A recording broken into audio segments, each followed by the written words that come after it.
Inna lillahi wa inna ilaihi raji'un.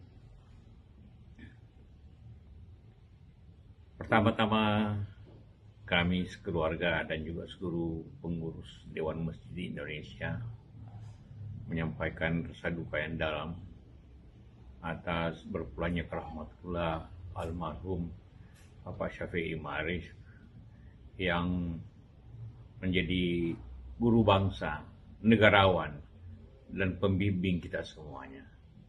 Beliau telah banyak berjasa baik di organisasi Muhammadiyah dan seluruh masyarakat.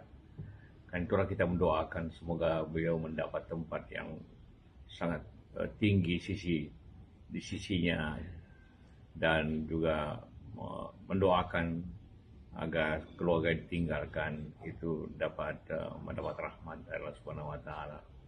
Dan sesungguhnya kehilangan ini merupakan kehilangan bangsa, karena beliau selalu memikirkan bukan hanya dirinya tapi bangsa yang selalu menjadi pikiran, keresahan almarhum.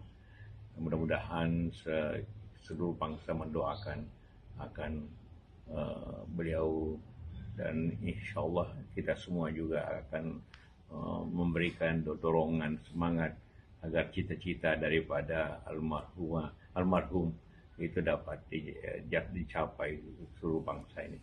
Terima kasih sekali lagi. Inna lillahi wa inna ilaihi raji'un. Assalamualaikum warahmatullahi wabarakatuh. Terima kasih sudah nonton. Jangan lupa like, subscribe, dan share ya.